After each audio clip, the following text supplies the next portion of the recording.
Good afternoon, everyone, and welcome to Stock Market Today. It's Alyssa Corum here, and I'm joined by Ed Carson on this Wednesday. We're going to break down, of course, the action for the major indexes and a couple of interesting looking stocks today, Ed, including one of your favorites to talk about. Yeah, everybody knows how much I love Tesla, but Tesla definitely had a breakout today. A lot of electric car makers did. But we also have Adobe setting up potentially and Netflix reversing negatively.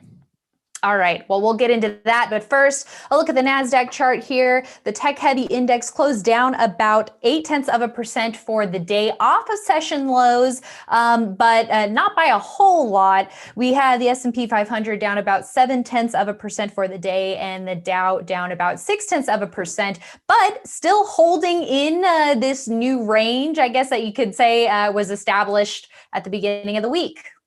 Yeah, I mean, the catalyst for today's sell-off was the Treasury Secretary saying he doesn't think that the stimulus is going to happen before Election Day. But to be honest, that sort of seemed pretty obvious over the weekend. I mean, it didn't really seem to change anything, but we rallied nonetheless.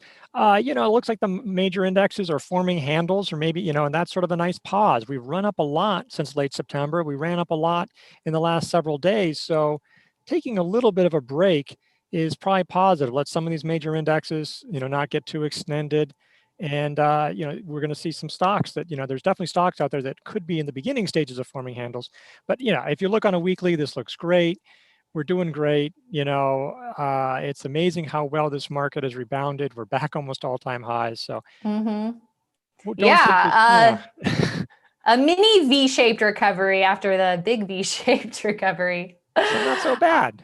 Yeah, not so bad, and plenty of interesting stocks to look at. So we'll kick that section of the show off with a look at Tesla breaking out today over an earlier entry, gaining about 3.3% or so for the day. There's a couple ways you can kind of splice and dice, downward sloping trend line. You have an earlier entry here, and also Tesla flirting with this area as well. And, this breakout actually kind of reminds me, and we've been talking about this on IBD Live, about how we saw some tightening action for some other breakouts that Tesla had earlier on in its run. What do you make of the move today, Ed? Yeah, that's definitely been the case. The only thing that's different is that the volume was well below normal. I mean, a couple of those breakouts came on higher volume. One of them came on slightly lower volume, but definitely higher than a lot of the other days.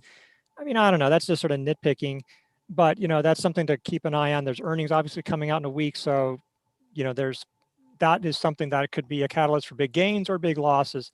Nice move. When you consider that the market was retreating and a lot of growth stocks had some significant losses, this was a pretty good move. And I was right around 448.98 is what I think that first sideways move, like over the October 1st high. It had clearly been resistance for a couple of days, punched right through. It was nice action. And, Chinese rivals NIO and XPeng Motors, they both broke out today. So it was really a powerful day. That's obviously a sector of the market that's really doing well. Yeah, it is. And there was Elon Musk also was in the headlines today, right, Ed? Yeah, it was sort of interesting. In the afternoon, he came out and he's cutting the price because he's clever. He's going to cut the Model S price to $69,420, and I'm sure he's having lots of chuckles with that. That's a cut of $2,500. What's amazing is that that's one day after cutting the price by $3,000.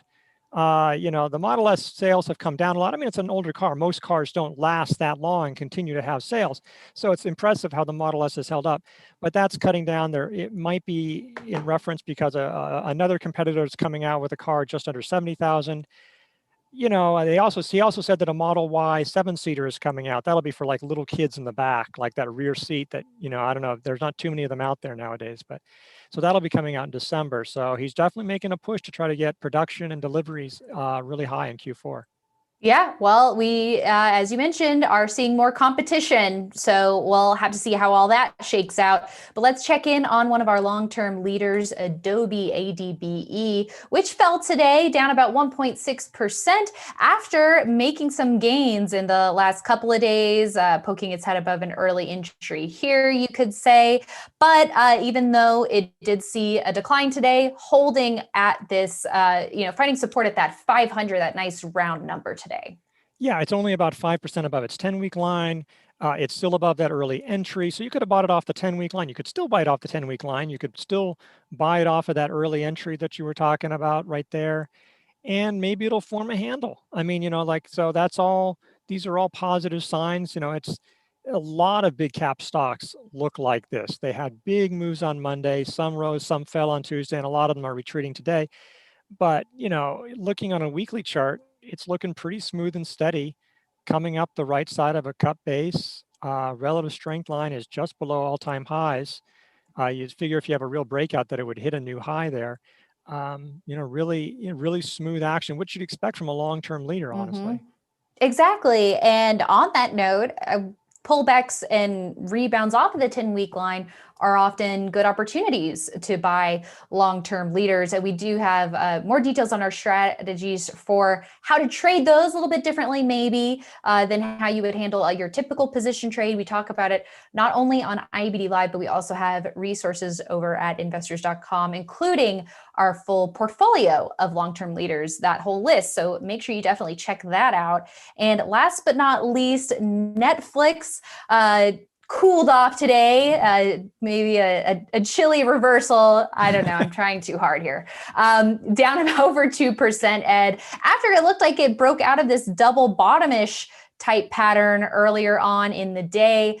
And this action comes not too long before its quarterly earnings report. Yeah, that's something to watch out for. So if you're holding it like and don't have much of a gain or down a little bit, you're just gonna have to think about that coming in. Yeah, it did try to break out. It looked nice early on, but then it reversed negatively. You see the volume. That was the heaviest volume in quite a while. So, that's not a positive sign. I mean, it's still probably holding just above, like if you did a downward sloping line from the old highs to that middle of that double bottom, you could probably get something. So it's holding over that. It's just not great action. It's just become pretty volatile. I mean, it's like you sort of look at that base, it just doesn't look as good as some other things. I mean, you Mm-hmm. accept that maybe with a Tesla, which has been having enormous gains. Now, has had some decent gains this year, don't get me wrong, but lately it seems a little bit sloppier, and it just seems like there's other things out there that you could buy.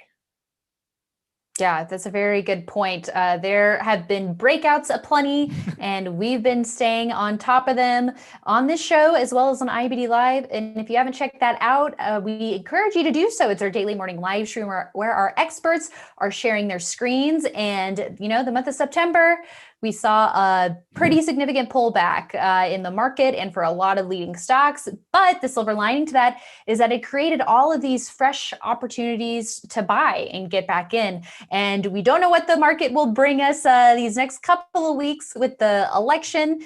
Some headline driven volatility today, as you mentioned, related to stimulus. But our market experts are staying on top of market conditions every step of the way and pointing out some interesting stocks too. Isn't that right, Ed? That's right. We try to get to, we're looking at breakouts pretty much as they're happening or in a few minutes after happening, trying to do analysis right on them. We're really interested, and hopefully that comes across, but we really try to look at these stocks because we're interested in buying these stocks or stocks like them.